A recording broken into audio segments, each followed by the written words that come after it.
I did not have sexual relations with that woman. Yes or no? Did you ever take banned substances to enhance your cycling performance? Yes. I had no prior knowledge of the planned assault on Nancy Kerrigan. I am deeply sorry for my irresponsible and selfish behavior I engaged in. Guys, welcome back to Oops the Podcast. I'm Julio, joined by old Francis himself. I'm here. Sometimes I like to rest my chin on the microphone. I noticed that. That was nice of you that you did that. Mm. Things are going well for us, relatively speaking. We hope they're going. We hope they're going well for you too. I looked at myself in the mirror as I walked down your stairs, and I was like, "Jesus, dude, you need a tan. I need a tan. Dude, should I get a spray tan before I do my taping?" That's funny. I won't have enough time to get sun. Like I get there 2 days before. I guess I could go on a hike. I might get sunburned. What about between now and then in New York? You can't I guess I could try. go out and get a little bit of sun on a roof or something like that? It's just the sun. I mean, as you know, like it's just kind of tough to get. But I guess you're right. Like that might be the By the way, option. you say I would know. I don't know that I would know About the weather? anything about tanning. I mean, Oh, no, but I meant like the this sun being out. world. Yeah, the That's sun is right. out means I'm in. I am at odds with the sun. Yeah. I respect it. It's You a gotta. fear and respect type relationship. Gotta respect the sun, dude. Well, I had something funny. Speaking of the sun and all powerful beings. Oh, yeah, dude. So I need this update. Religion News Services, which is a pretty big Twitter account, publication, tagged me instead of the Pope on Twitter. This is the first time this has ever happened. I am Francis. He is Pope Francis. And they tagged me in an article. Let me read it, what they said. They go, all right, here it is. Sorry, everybody. Should have had this teed up. Okay. The headline is, while Francis C. Ellis, me, has used strong language in condemning the hashtag Ukraine war and referred to a, quote, potentate as responsible for the conflict, he has so far avoided calling out hashtag Putin by name or Russia as the aggressor. And then below that is just a big gleeful picture of the Pope on an airplane. And I started getting so much action on Twitter because of this. I was getting DMs being like, why are you inserting yourself into this? Oh, like, no, dude. stick to Catholicism, you know. Were you replying to be like, I Dave, started writing back being like, I think it's important for me to use my voice. Are you serious? Are you serious? As a leader of global faith, like, you know. Meanwhile, keep in mind, my profile picture on Twitter is the dumbest, stupidest, like, that's great, it. dude. It's good. It's me looking stupid. And the fact that so many people would allow themselves to get angry, first of all, at the Pope. Well, dude, you're wearing a tuxedo, which like sort of in this, sort of looks like you're wearing the cloth there a little. My dude. pinned tweet is a poster for upcoming stand-up dates called the Creatine Tour. I mean, you know, I mean, you've heard of the Reverend Bob Levy, dude. It's a thing. I mean, you'd only have to go a couple of tweets down to start seeing like, well, this might not be the Pope. It's wild. Like, wouldn't you do like 30 seconds of due diligence before sending somebody a nasty DM? You would think so. And You what think kind so? of idiots are sending the Pope a nasty DM? I mean, that's just, you know, Dude. that's grounds for damnation. It's great. Apparently there are people who say like, not my Pope, who like who really? think he's like too liberal. Yeah, because he's still been a little more open-minded about things like, you know, gay marriage and stuff. I guess. Isn't this just so perfect on the 2 weeks of back-to-back religious incidents? This happens on the third week. Like, you can't make that up. What we were all thinking. Yeah, you want to say, God, show me a sign. He has. Cue Ace of Base, dude. I hear you. I hear you. Loud and clear, Lord. I saw the sign. Yeah. I get it. I am never going to question your ways again. Father God, and I will not accuse any Uber drivers who carry thy sword of committing stolen valor for parking spots. But it's pretty fun. It's pretty fun to be accused of being an overly meddling pope and then to respond in kind. You know, it's fun to play the pope. Man, it would be really funny to like send Francis a letter from God, dude. Like or just like do something like prank Francis in this vein, which now the cat's out of the bag. If you get anything odd, you're either going to think it's the guy who stole your wallet or me fucking with you. Oh, dude, you as the Pope is great, bro. Yeah, pretty fun. Pretty fun. And they never took down their article. They never changed it. That's so insane. Not a Twitter account that seems to do its editing too carefully. Dude, crazy. Oh, all right. What do you got? Okay, so let me ask you. So this is like not timely anymore, but did you watch the Masters? I did. Do you like when it happens, do you sit and watch as much of it as you can? I like to watch it. Do you gamble?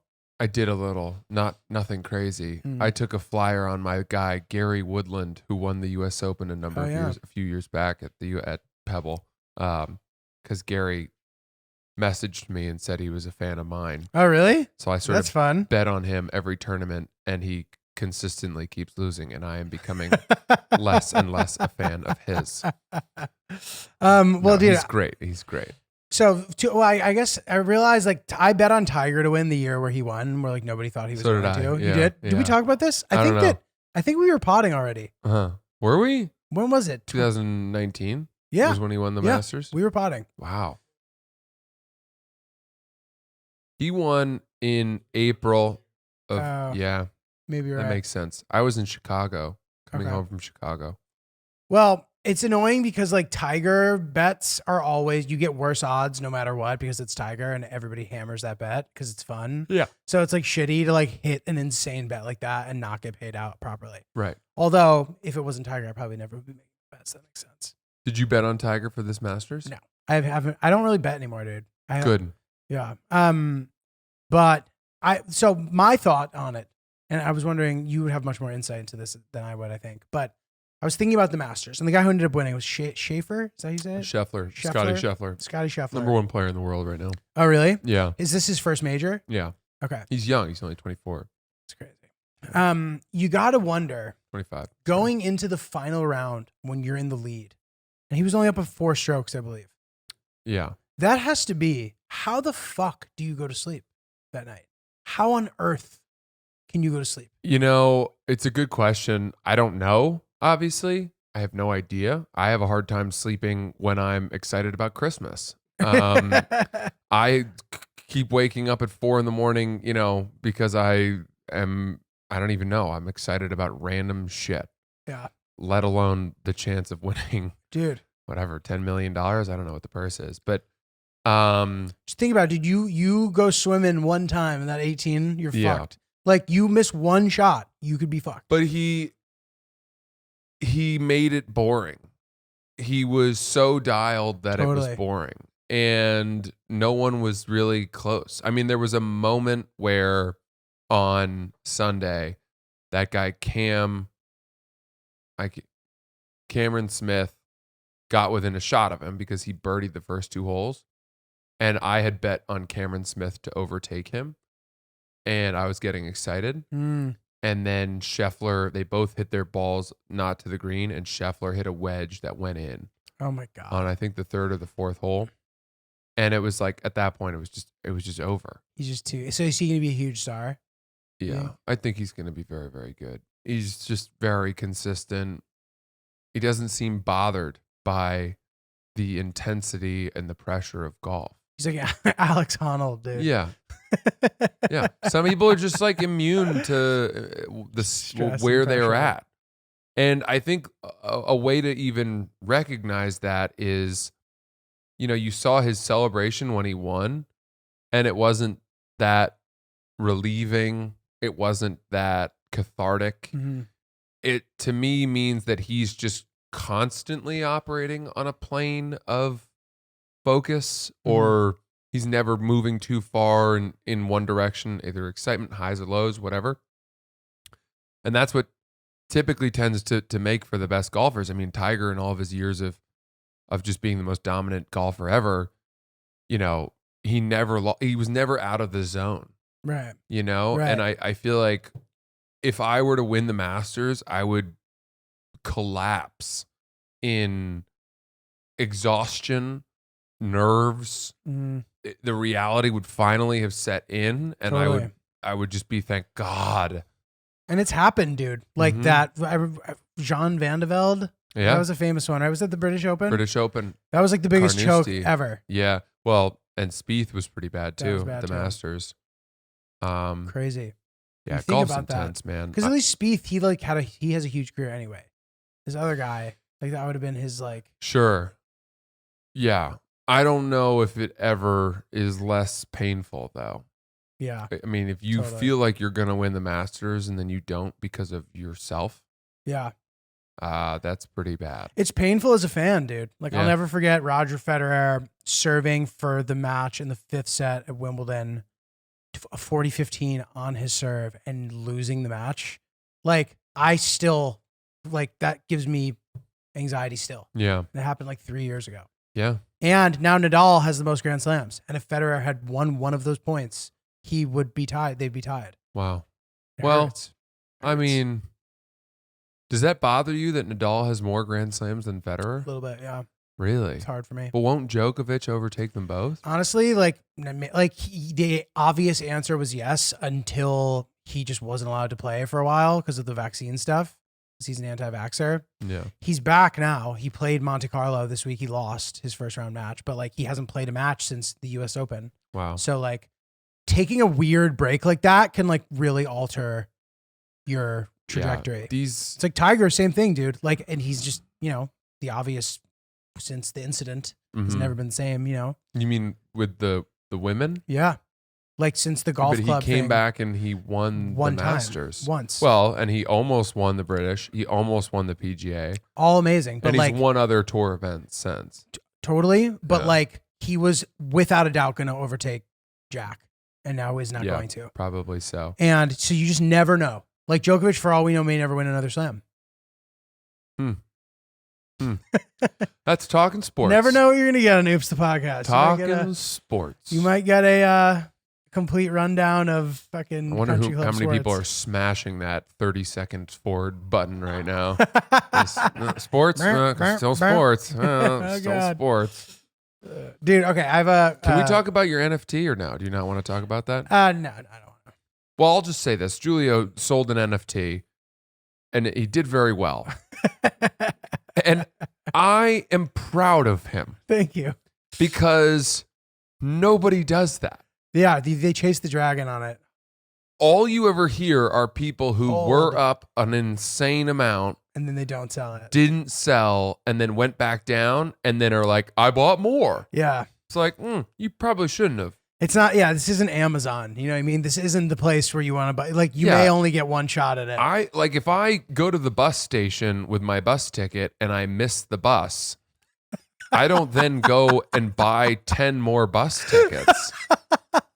I kind of cut my losses and I maybe try to haggle with the ticket counter. Is this good tomorrow? Good. I'll come back tomorrow at a normal time. I don't know about this metaphor. It's good. It's That's fine. funny. Ryan gets it. Ryan's a bus guy. That's funny. No, but that's the thing, man. I mean, you know, to actually be one of the few people with the willpower to sell your NFT. And here's the thing. This is something I was thinking about, right? So I bought a bunch of Ethereum, I don't know, a year ago. It's gone up. It's gone down. My thought now is that I probably won't sell it until at least it gets back to where I bought it at. Mhm. I'm probably close to even. But I don't know if it'll ever get there. Yeah. And then the problem is you also know that if it does get to that point, well, then at that point you're going to say, oh, it's soaring. Yeah. It's And then going you're up. not going to sell and it. you're not Yeah. going to sell it. But I had this thought, which is, you know, we are desperately trying to figure out where to get the money for our honeymoon. which is really expensive because apparently gorillas are really expensive animals to go see. I don't really get it. I don't know what they're asking for. Like, I don't know what these why they're gorillas asking for are the survival of their species, setting their prices like they're goddamn, NBA stars at book signings. I keep saying, like, why, where is this price? Do I get to take one of them home? Like, am I going to fuck the gorilla? Like, what's happened? Is this special access or something?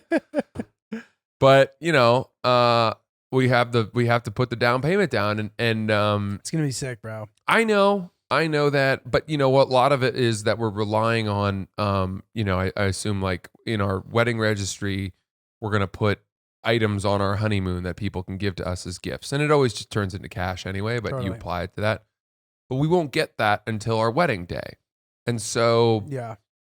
You got to fork it up. I have to be upfront with it. And it's a big chunk. It's the biggest chunk. We're talking probably multiple credit card situation. Wow. So I'm struggling with that a little bit. Why did I bring this up? Oh, my thought was, if my Ethereum holding were to go up to a certain point where I could make a huge inroad into paying for our honeymoon, then even if I sold it and then it continued to rise a lot, I would be able to live with that FOMO because I would know that I had funded our honeymoon, Right. which is a once in a lifetime event.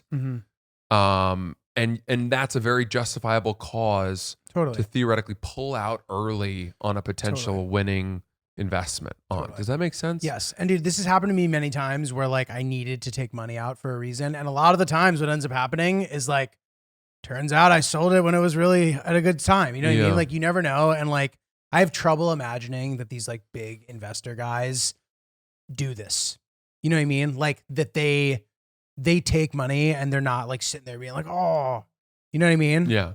Like, because, and that's the thing about all this stuff. It really like preys on people's kind of like weaknesses because you hear these stories and it is possible to find something when it's new and it 100x's and it changes your life. It's possible.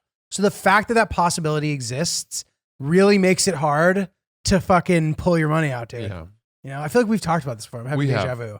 On the airplane. We had that exact thought. On the airplane to Boston. We talked about all this. But dude, wild. I mean, it is a testament to you now here's the question. Will you continue to keep an eye on the value of that NFT you sold? Yeah. You don't want to put it out of mind? No, I mean, it's inevitable. Like I'm just curious. You know what I mean? Like, it's not going to kill me if it, because it was up much more, but it was still, you saw like significant. Yeah.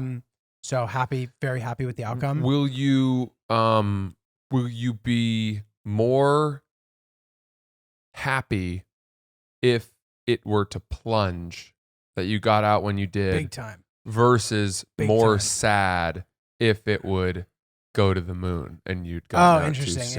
Interesting. So this is the thing, dude. This is the thing. Okay. So I have a new thing about this that I've thought of. So it's really hard when you have one of something. I had one of those, right?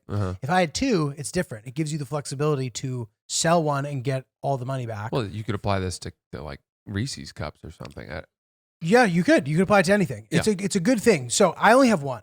So for all I know, all of these things, dude, are, I hate to say it, they're sort of like pyramid schemes. Like none of them have even launched their thing. So you're buying something and then they tell you what they're gonna do. So you don't know. All speculative. All completely speculative. And to be honest, these games kind of suck, dude. These like play to earn games are pretty terrible.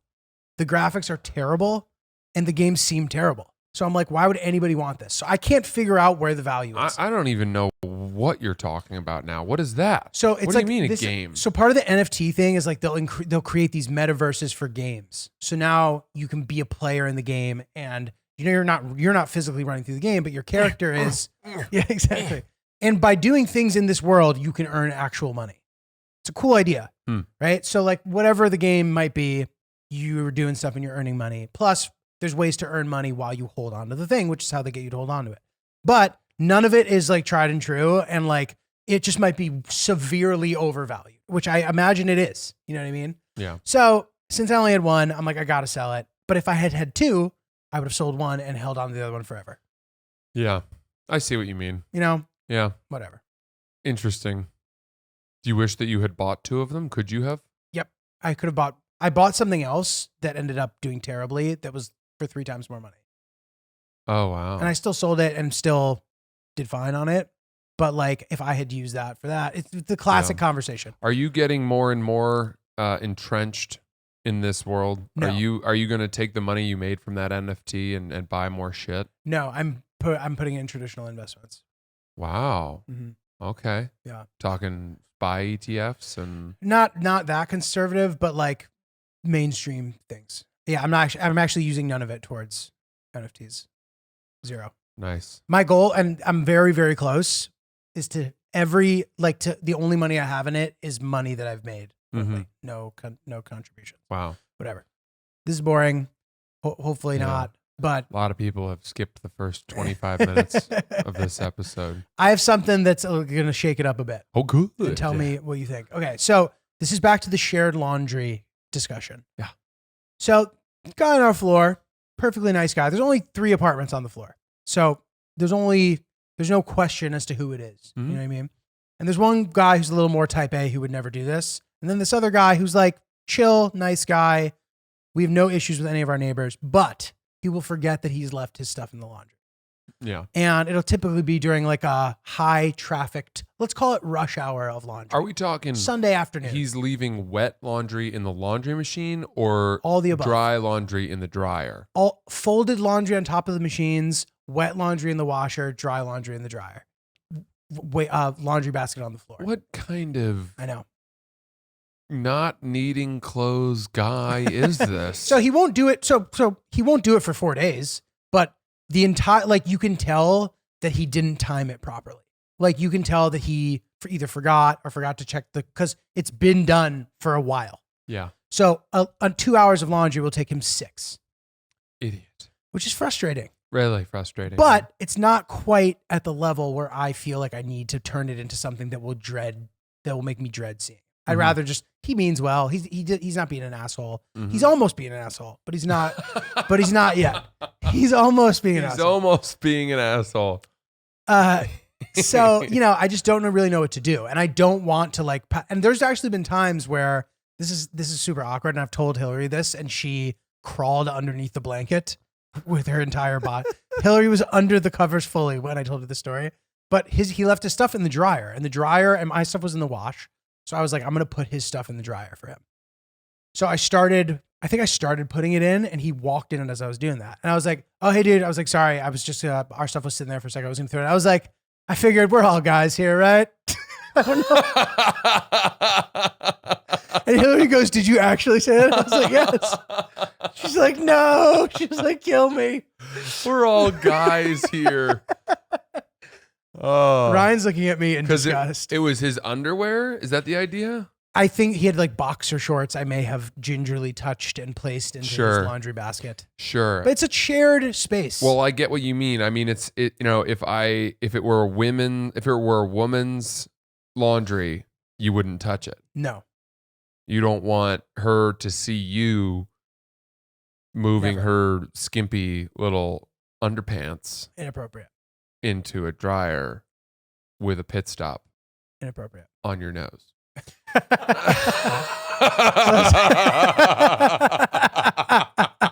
That is fucking Big trouble. green room guy move. Wearing her thong as a gas mask is not a visual that bodes well for neighbors. Hey, I found these. You must have dropped them. So dude, yeah. So I haven't we don't do that. And it honestly, the free laundry on the floor is such a fucking bullshit amenity. It's just as bad as having to take it out, in my opinion. It actually might be worse. Why? Because for me, there's a perfect convergence where like the stars align in a way where I'm now willing to bring the laundry into the laundry room. And when I go and someone else's shit in there, I might not try again for 2 days. I see. Maybe it's an ADD thing. I see what you mean. I'd rather just fucking pay to send it out. Yeah, but here's the problem. Because for years, I did not have a laundry machine in my apartment, and I would have to take a massive bag of, dirty laundry to a place that did it. Inevitably, there were t-shirts or things that would just get, I don't even know what kind of machines they've got at those places, but we're talking mutilated t-shirts going from an XL to a children's small. I mean, are they microwaving these things? Like, what is it being treated with that it could undergo such a transformation, ruining things, losing socks disappearing like soldiers, just the saddest depletion, this sort of utter attrition of your clothing that made me hate it. Plus, you're paying for it, so. I don't know. That said, it is nice to get it all neatly folded back. They fold it really well. They fold it well. I hate folding. Dude, it's gotten to the point where Hillary is willing to just do all of the laundry from start to finish because she gets anxiety hearing me bitch about it. Yeah. Laundry has always been my Achilles heel. The last place I lived, I had it in the house too, but I couldn't use it except at night. So I'd just be up all night. Dude, I'd be hungover from doing laundry. I remember I've said that before. Yeah. So now we're in this is a much better situation. And you're right. Like, it is nice to be able to do like normal dry and not have your shit get shrank. Sometimes I'll shrink it anyway. Having it in your house, there's just nothing that can beat that. Correct. As you go about your day, you toss it in there. There is something better. Unbelievable. Having it doesn't accumulate. A nanny or a maid who will do your laundry in your house is better. But they might fuck your shit up. Not if you tell them. But you got to pick your battles, dude. You're right. But like, what if there's a lot of laundry to be done? And I guess there isn't if it's a small household. Wait, but I'm saying, not even a maid. Just like, I don't even feel like you need somebody to do it for you if it's just right there. It's so easy. Yeah. Yeah. No, I mean, I hate to say this. We have laundry and I could not choose an apartment at this point that did not have laundry. Did you have it in your last one? Yeah. In your unit? Yeah. Massive. Yeah, I couldn't go back. Massive. But it's cool. I mean, you go on Street Easy, you look at apartments. There are 3 these must be the most important criteria in apartment searches. There are 3 tabs that you can switch over. One is laundry in unit. Mm-hmm. 2 is, I think, pets allowed. And then 3 is private outdoor space. Interesting. Makes sense. Yeah. Makes sense. All right. Well, so dude, we have an email about this. Oh, good. Wow. I think would be that's fun. A nice thing. This was done by design, in case anybody was wondering. Okay. Shared laundry with neighbors. Ooh. This is funny. Don't tell Francis, but I'm a longtime listener. Love the show. Here we go. Question for you guys on a topic I don't think you've covered before. Well, guess what, buddy? We just covered it. I live with my fiance. Wise guy. I live with my fiance in the downstairs unit of a 2-family house in the immediate suburbs of Boston with a shared basement which has shared laundry. We're in our late 20s and we've lived there for almost 3 years now. We are getting married this summer and have started looking to buy our own place. With the crazy market and all that, we're trying to be patient, but starting to get annoyed with the shared space situation. A few months ago, the upstairs neighbors moved out and new ones moved in. The new neighbors, probably early 20s, all males, have terrible laundry etiquette. Sometimes they leave their stuff sitting in the machine for hours with no sign of coming back for it. But so far, we've always been patient and waited it out. We try to be punctual ourselves, but if we have ever have stuff sitting in there when they go down to do laundry, they've been taking our stuff out and putting their own laundry in. Most recently, I put a load in the wash only to find stuff of theirs had been sitting in the dryer when I went down to switch it over. I decided to wait since it was early in the morning and I assumed they probably had thrown it in the night before and maybe weren't awake to retrieve it yet.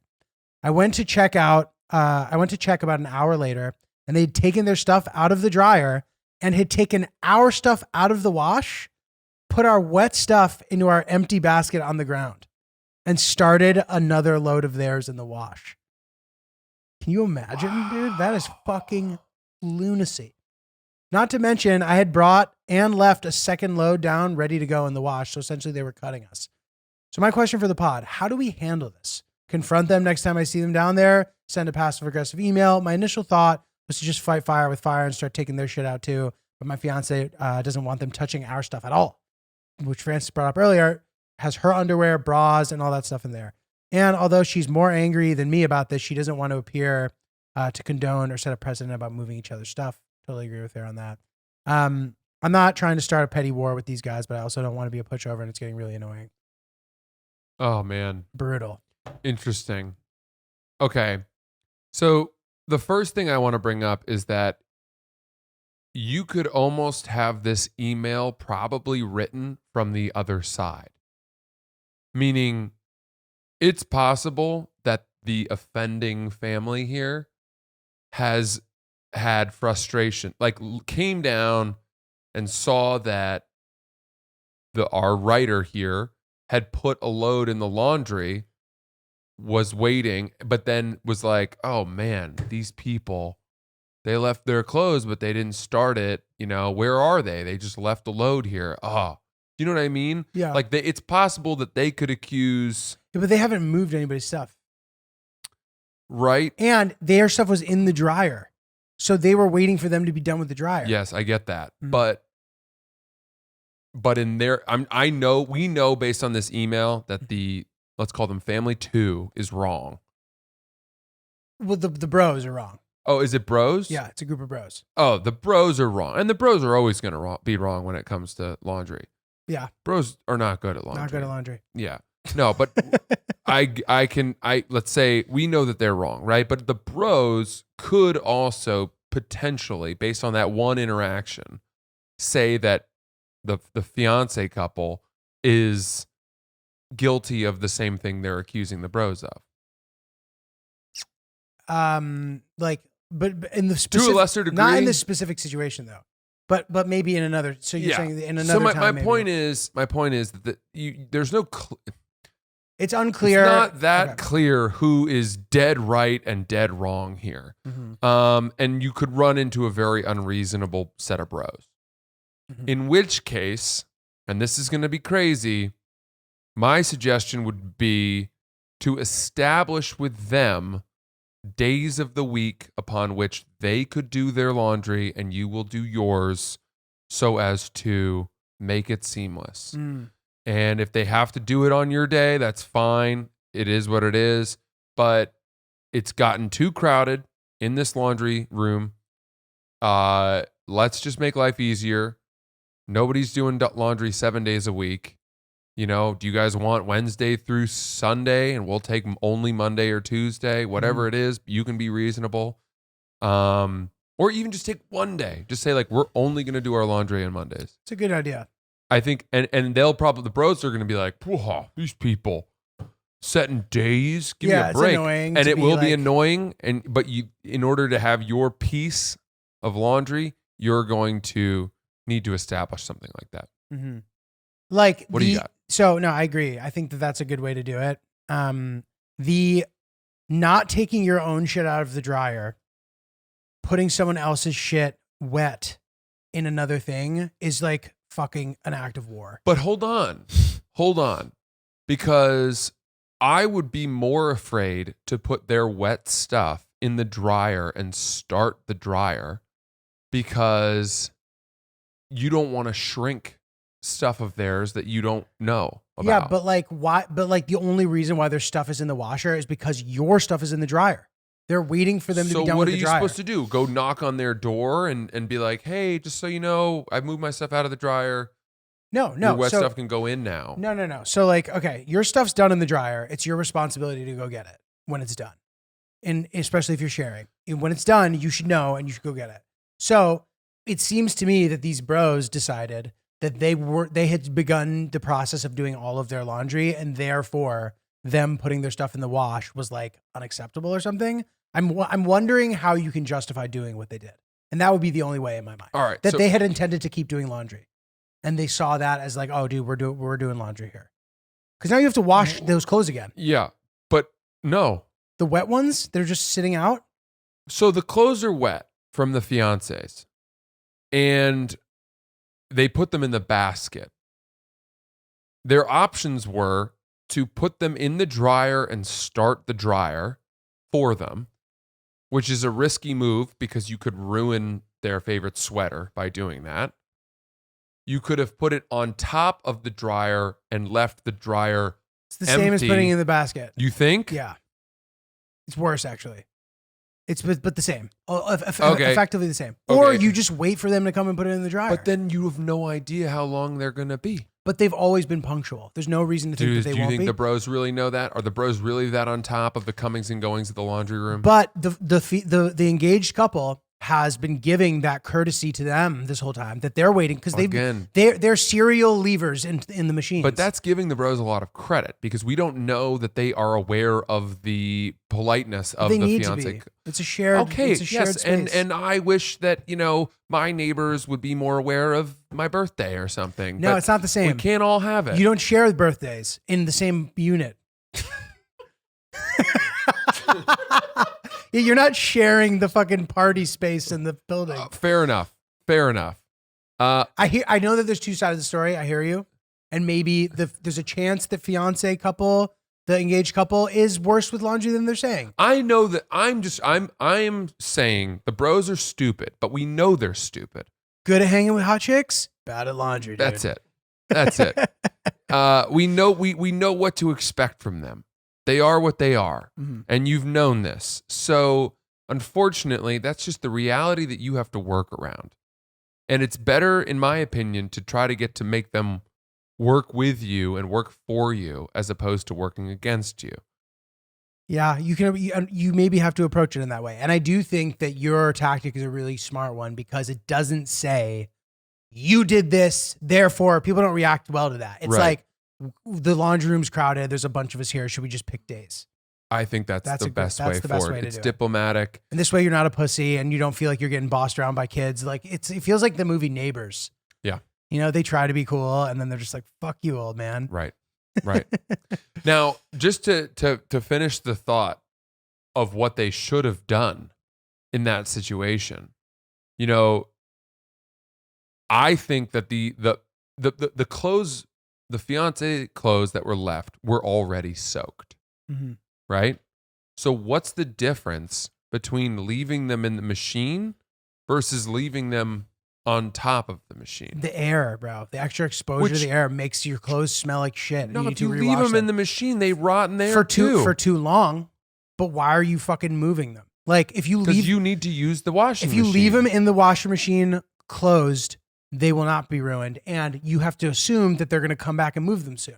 If they don't, and it becomes crazy, I guess you can reassess your options. But it seems as if they prematurely did it, according to the story, and it's obviously one-sided. Okay, so if the world were perfect, the bros would have seen the wet clothes and they would have gone to knock on the door of the fiancés and said, hey guys, we're done with our, would you like us to move them over? Your clothes are wet. They're ready to go in the dryer.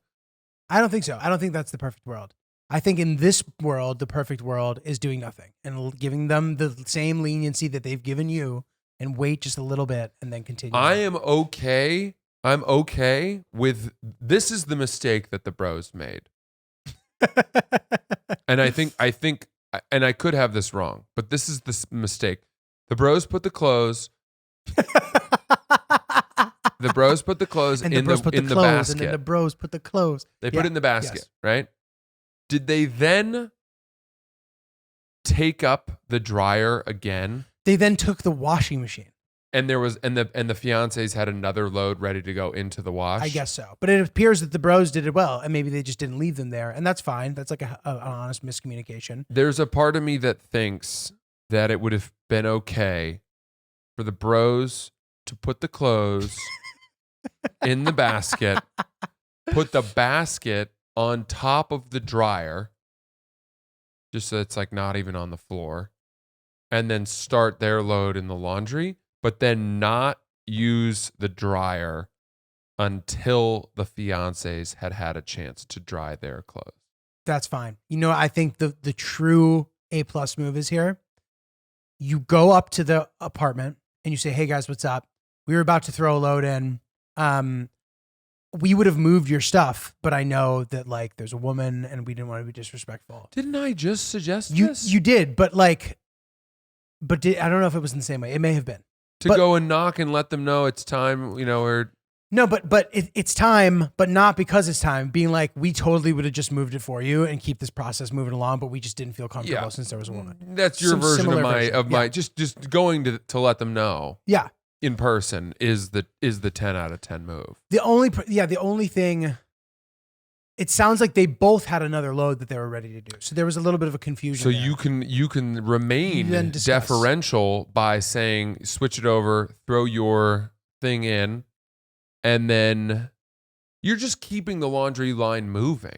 Yeah. They can still do their load before the bros do their second load. Totally. But it's time for the next phase of laundry. Yes, the time is now. The time is now. The time is now. The time is That's the move. The time is I now. think that's the move. I think all, the final thought is I think that the prevailing method here is to establish days of laundry with these fucking bros. Because I was thinking they could put some sort of chart up, on the wall, but that's bullshit. That just doesn't even accomplish anything. Establish a day, give them half the week, because it sounds like there are a few bros, right? It appears that there's a few. They may need a couple days to do the laundry. But if they can have the machines, Thursday to Sunday, whatever, and you get them Monday to Wednesday, call it square, all good. Yeah, and maybe this is a sign from our Lord, who we've been referencing ever so often recently. Our Lord God. Our Lord God works in mysterious ways. Sure does. And perhaps this is a sign from him that you should be moving out and not cohabitating with these the unruly bros and move on to that next wonderful step of life. Speaking of, I gotta say, man, I was telling you, my friends a lot of their leases are coming up from their COVID deals. Stress. And the other shoe is dropping. Damn. So when is your lease? Is that the right saying? The other foot has dropped? The other shoe is on the other foot? The boot? Ryan's going boot. Boot. Das Boot. The shoe is on the other foot. The other shoe has dropped. Yeah, waiting for the other shoe. The other shoe has dropped. Okay, I'm good. Well done. So a lot of them are up, and this is not the right time to have your lease come up. When is yours is over soon, right? Ours is up in January. That's a good time for it to be up. Well, it's better than now. I mean, I don't think it can get any worse. This is a bad time to be renewing. This is the worst time. May is bad. No, the rental market in New York City right now is suffering from an enormous shortage of vacancy. There's nothing on the market, coupled with inflation and lots of people returning to live here. And nobody can buy because they can't afford to buy places now. So everyone's renting, which is just causing supply to go even further down and demand keeps going up. And these landlords have been, savages. Well, they've been crushed for a lot of them had to concede on these COVID deals. And so now they're getting back. They're getting revenge. They're getting their Stella got her groove back, These fucking guys. She sure did. Sure did, brother. Yeah. And, my buddy who sort of, I guess, tracks rental occupancies and rental yields as part of his job had said that he thinks rents are going to go down because you can't sustain this. Like at some point, so many people will be priced out of their rentals that there will be higher vacancy and it'll kind of stabilize a little bit. But for now, I mean,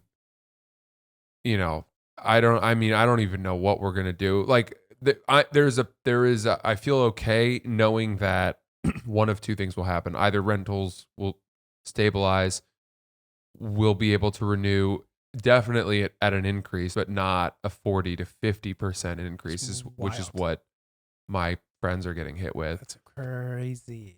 Or they won't stabilize. They'll keep going up, and the number will be so absurd that we won't even have to think about it. It's just like, yeah, forget it. Obviously, we can't afford that. We had a nice time here. Bye-bye. See you later.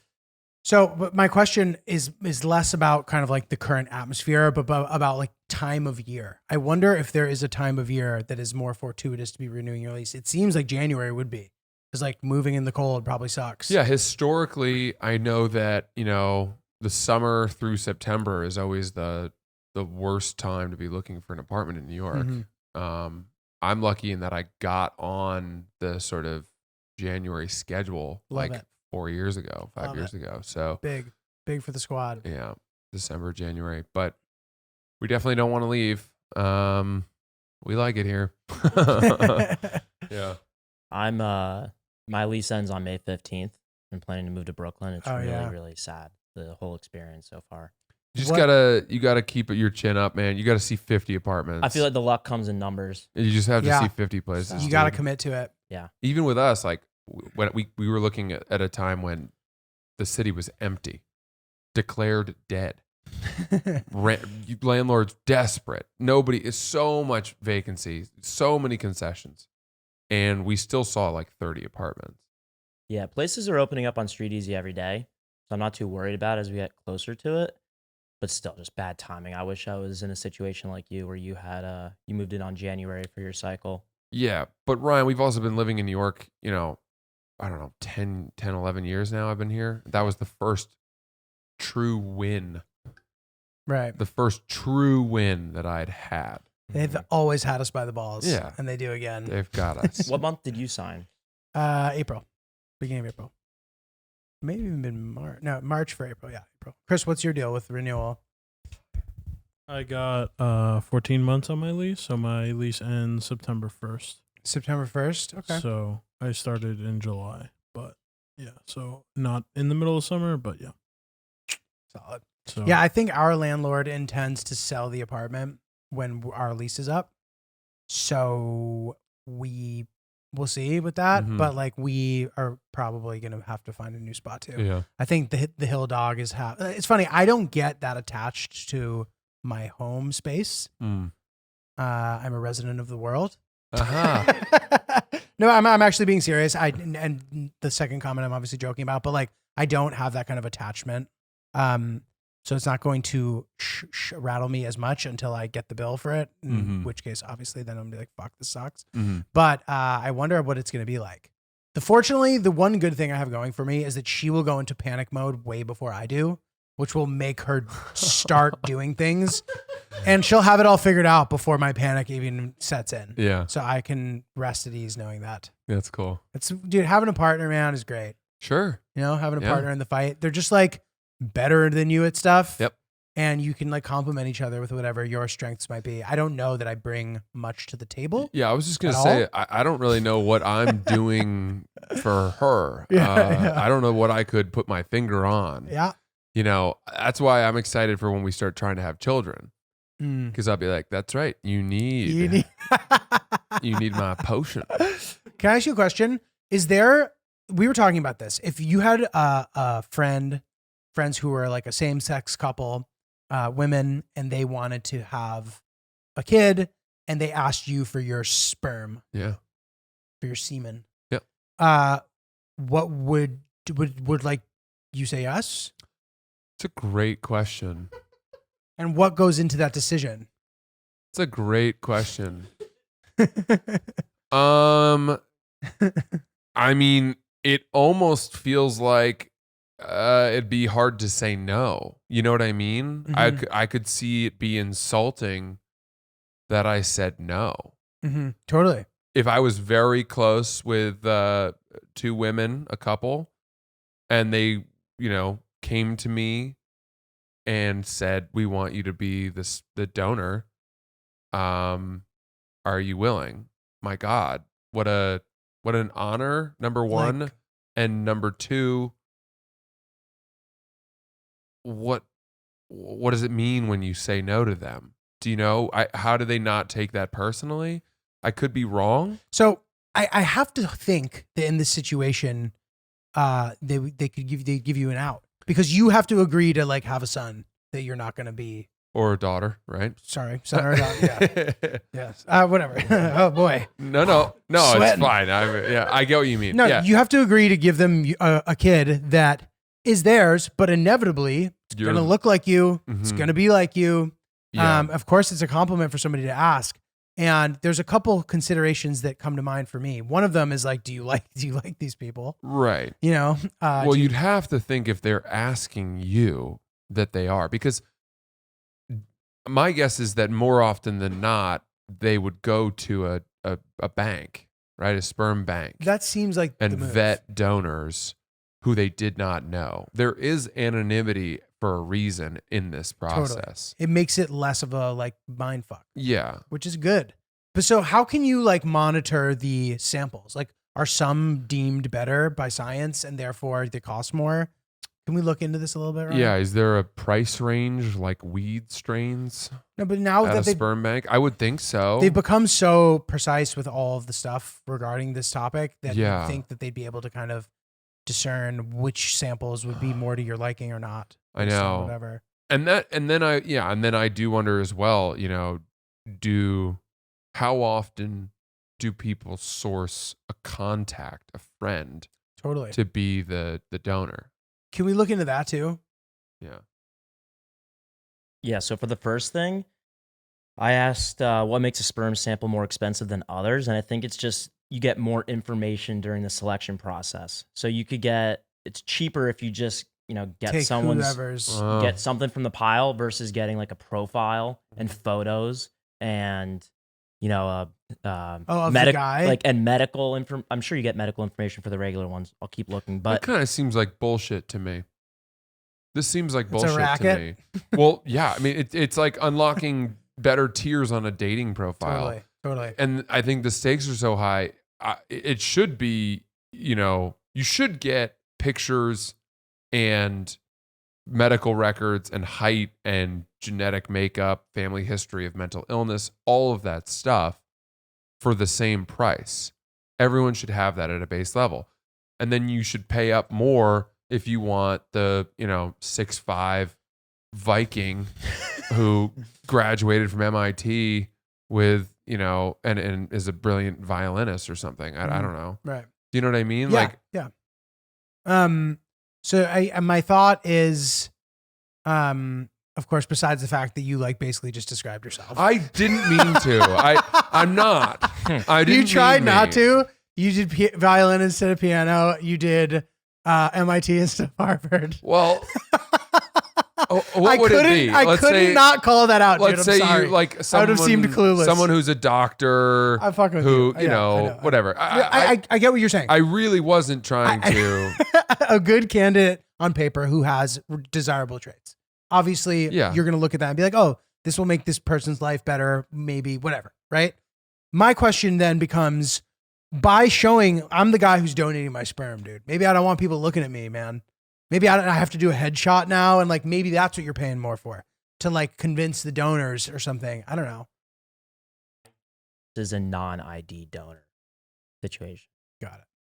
And I then guess, everybody makes more money. You in that see their situation. ID. Is that what that? No, what like do you mean? it's identify cheaper them. if you get a non-ID donor. Yeah, right. And then with an ID and all the portfolio of info, Yeah. that's an ID donor. That's more expensive. If one of your friends, acquaintances, or family members donates their sperm, it's often known as a directed or known donation. I'd like to learn more about that because I do you think wonder about how this? the- These are your really good friends, right? Now this is their kid. What are you now? Well, you would have to agree at the outset to their terms, I think.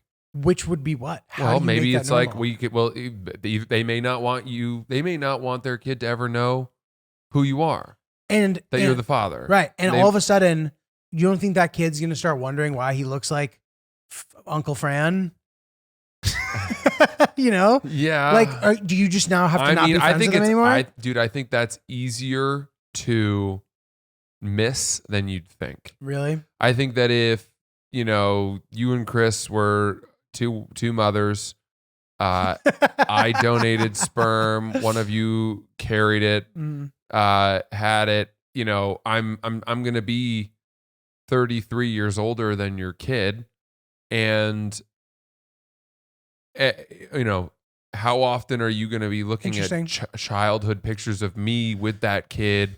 But what about you? How would you deal with where he's like, boy, that looks just like me. With and then our you'd be kid. like, yeah, isn't that weird? And then it's not a non-issue.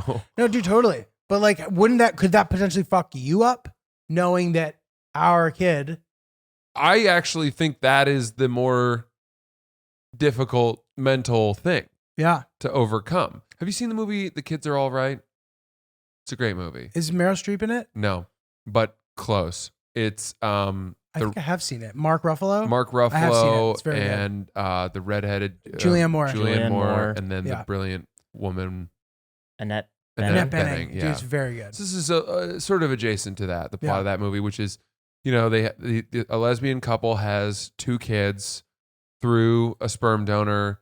I guess the kids get to an age, or maybe this is often, and they're twins, where I think when they turn 18, you can look it up, find out. Although the donor, I think, can say, I don't want them ever to know. You can close that, I think.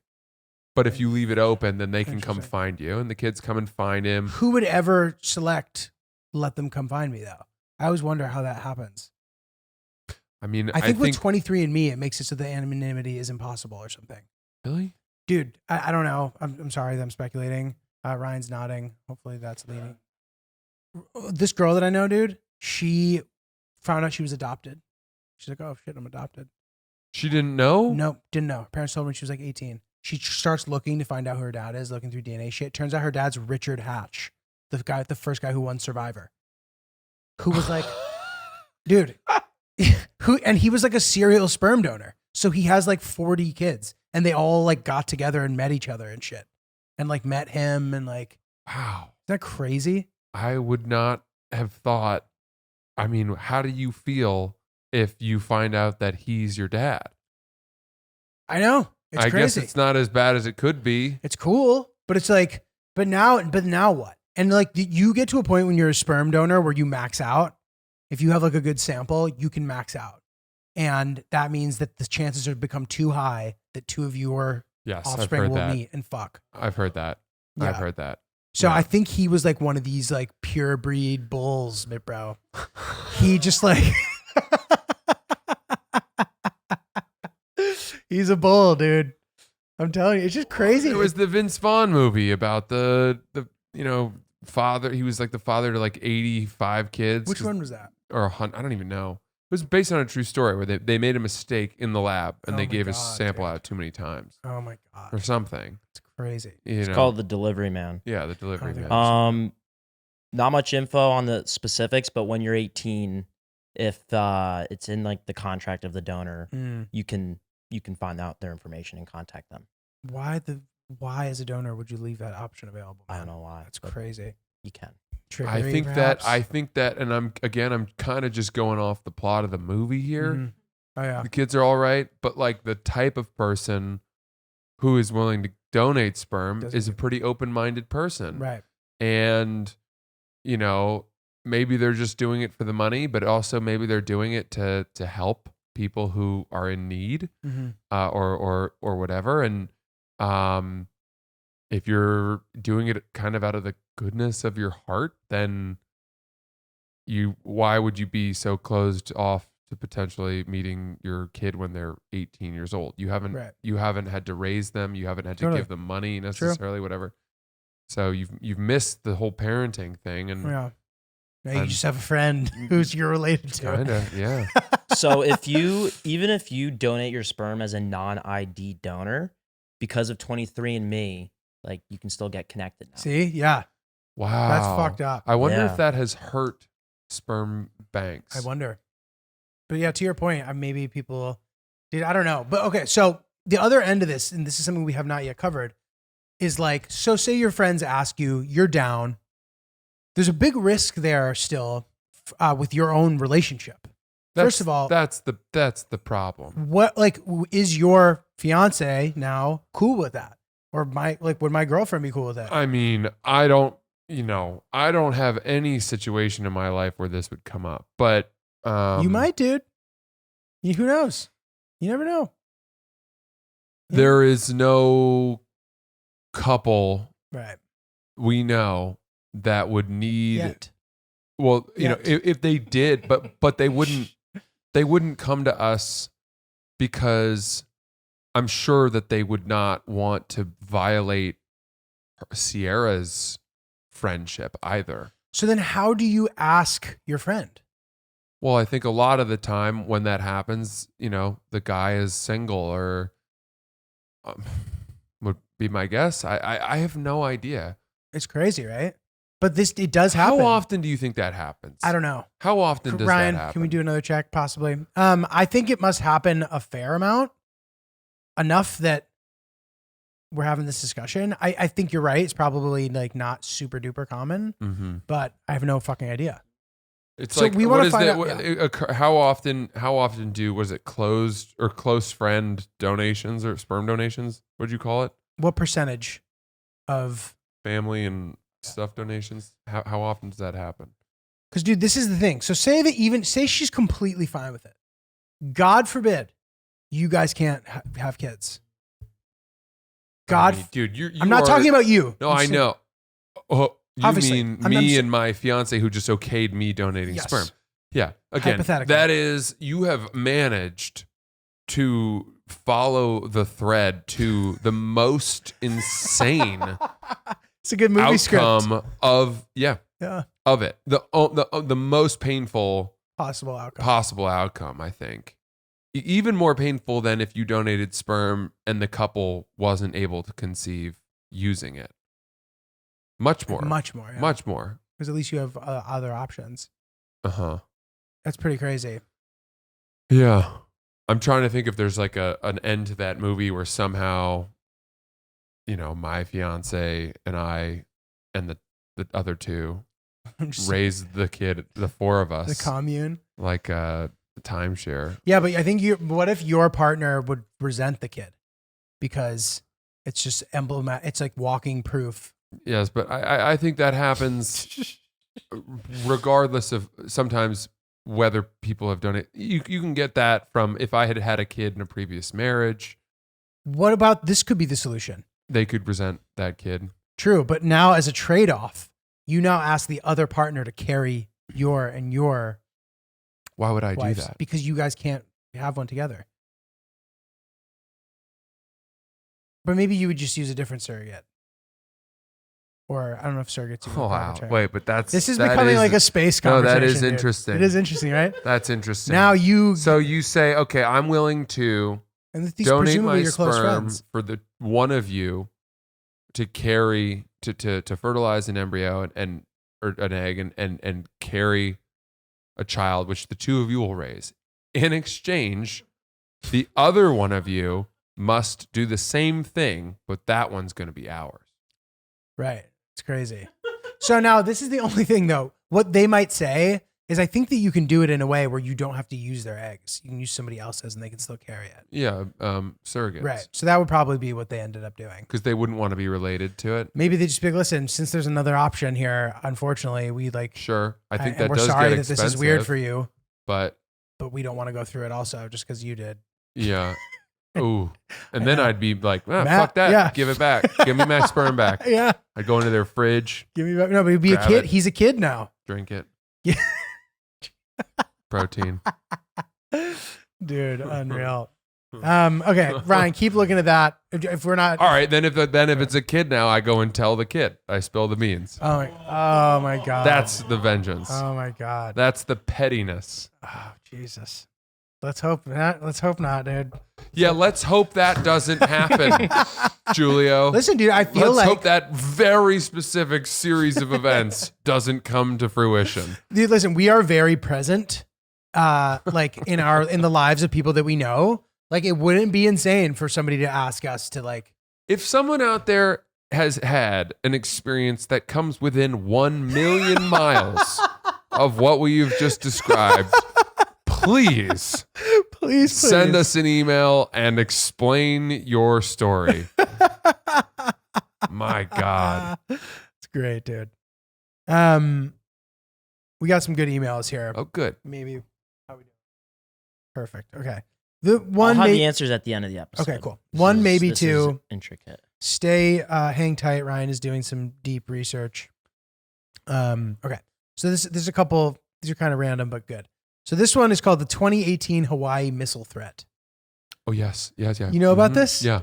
Yeah. You guys know Haven't about we this? talked about this? No, I don't think so. Did we not talk about this? Okay, I'm the only person on earth who apparently didn't know about this, so maybe Mhm. we don't even need This to is read this great. email, I but think it's this pretty was funny. brought up very briefly. Okay, Ryan, go ahead. Um, Oh, about the Hawaii thing. yeah, that. Okay, so we've been talking about, I guess, missiles and shit. Not recently, but anyway, 2018 Hawaii missile threat. Hey guys, a couple episodes ago, you were talking about nukes and incoming threats and what you would do with your last minutes on Earth, etc. In 2018, there was 45 minutes where the entire state of Hawaii thought that it was the end of the world. It was an early Saturday morning, and everyone's phone in an entire state received an emergency alert saying ballistic missile inbound to Hawaii. Seek immediate shelter. This is not a drill. This was followed by 45 minutes of chaos. People ditched their cars in the middle of the traffic to seek shelter. Everyone called their loved ones with their last words. Fortunately, I'd been out drinking the night before, so slept through all of this. What a gift. To awake to tons of missed calls from my worried family and fiance. It turns out someone pressed the wrong button. Yeah. That's what it crazy. was. I didn't know that. Someone who worked at the center pressed the wrong button and didn't discover they had done it for 45 minutes. Oh my God, dude. That's like very War of the Worlds kind of thing, right? Dude, ballistic all right. It's like Orwellian. We get that on our phone right now. Here in New York. It says ballistic missile incoming here to New York. Seek immediate shelter. What do you do? I don't know, dude. You go underground? I guess. Probably go underground, right? Gotta go underground. Yeah, I got like.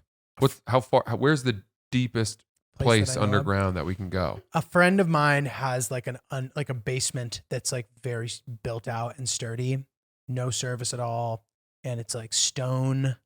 And I guess I would go there. You're not thinking deep enough. I don't know how. I don't think I could get deeper. Well, where else could we go? I mean, the deepest place I Is there can a think of mine around is like here? the F train at 63rd Street. That's exactly what. That's the deepest place I can think of. That's a really good one. You have to take so many escalators Super to get down deep. to that train. That one's deep. The Hudson Yards one's deep. Trying to think which other ones. I bet the Roosevelt Island must be. F here is pretty deep. Yeah. Because you makes go sense. down the stairs and then you walk down a long That's true. sloping thing. It's crazy. And then you go down. That's probably pretty deep. Crazy to think about. Yeah. But are you calling people? I mean, Yeah. You're calling people, right? Pounding the phones. Yeah. Are you But gonna? I might try to escape. Would you like bring a bottle of tequila with you? Probably. Yeah, I probably would too. I'd probably start getting hammered. I'd grab a tequila bottle, run to the subway, and just be like, all right. But not too hammered. Because like you're like really fucked up and you can't find your keys or something, and you're like, man, if I was just like semi sober, this would be way easier. I think I would hate to be in that position. Yeah, I see what you mean. I guess if it was like nuclear weapon inbound, and we know we only have 10 minutes, so we So can't we've no shot drive of out of the escaping. radius, depending on the megatonnage. That was a really good scene in that movie, Don't Look Up, I thought. Which I didn't really like that movie that much. But the final, like at the end of the movie when they're sitting at the dinner table, it felt like really real to me. Yeah. Like, Jesus. I would this is an interesting one. I might consider trying to, in my very limited time, find some heroin. Whoa.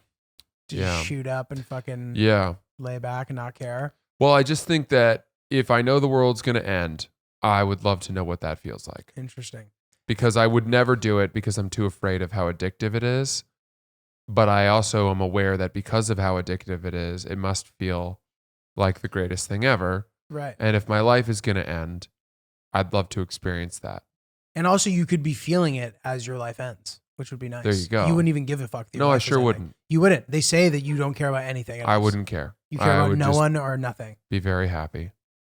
Damn, dude. Holding the hand of my loved one who also would hopefully have had some heroin. Yeah, Sure, because we need to do it together. Yeah. I would feel bad if I were the only one. Dude, it would be fun. I just picture you doing it, and you know how they wrap the rubber band with and they hold it with their teeth? Yeah. You shoot, and then you let it go, and you just go, ah. Yeah. And you roll over, and you guys have like heroin sex as the nuclear. Well, do you have sex with?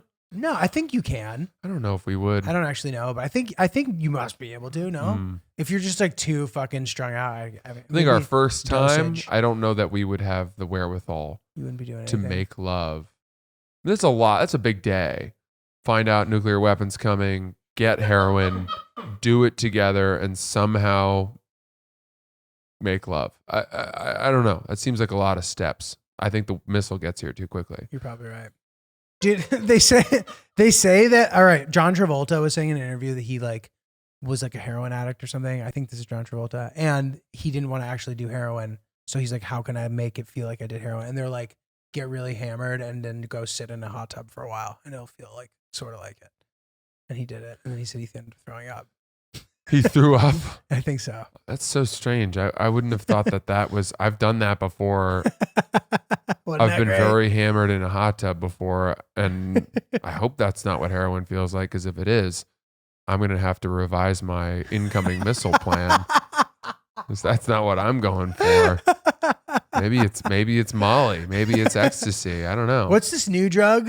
2C. Have you heard about this? Uh-oh. It's a new drug called 2C. Mm. And it's apparently like a mixture of cocaine and ecstasy or something. Oh, God. I know. Sounds like a fucking good time. I know. I got to say, Rue in Euphoria made me, I guess if the missile's coming, maybe some fentanyl. I didn't even know you could do fentanyl. Yeah, you mentioned that, and I didn't realize that I had thought about that. But you're right. I guess she said that was the best thing she tried in the show. Okay, crazy. Oh, Ryan, what do you got? So I could not find the percentage of friends that donate their sperm, but just a couple of fun facts. That's great. You don't have what we wanted, but you have something else. That's a lesson on how to conduct your life. What percentage of men do you think are eligible to donate their sperm? I'm going to say 13%. Oh my God. I would have said like 50. 50? Chris, what do you say? 25. Only 5%. Wow. Are you kidding? Yeah. And then why are so many prohibited? Is it all diseases and it's all that stuff. There's a big list, big medical just checklist that you got to go through. Wow. And then another thing here is that an active donor who produces sperm twice a week could make up to $1,500 a month. So that'd be eight donations. Dog shit, man. And then for buyers, the price per vial. That's not true. But yeah, there's two little things there for you. Okay. $1,500 a month, and you have to donate twice a week. Yeah. You could though, or you have to. I think you can make up to $1,500 a month if you're donating twice a week. Damn. So you would need to do it 8 times in a month. That's like $140 a nut. Not bad. Not bad. Not bad. Doing it for free for so long. Put it to use, the greater good. Yeah. That's a flex though. You and your boy go to like donate sperm and he's not eligible, but you are. Sorry. Because so often, hey, bud. After we finish this Huevos Rancheros, what do you say we mosey on over to the old sperm bank The and old spank see tank. what we got? Dude, that's funny. Awesome. All right. That's probably pretty good, Let's right? wrap it up. Oops, the podcast, folks. We love you all. Check out some of our shit. You know where we're at Oops the Podcast, at Not Julio, at Francis CC Ellis. Francis, you got some dates coming up? Come to Seattle, May 6th to 8th. Boston, May 19th to the 21st. I'm there. A lot of new stuff. FrancisEllis.com for tickets. Cool. I'm the Netflix Is a Joke Festival, April 29th. You can grab tickets online too. I think they're on the resale market. If you're dying to come through.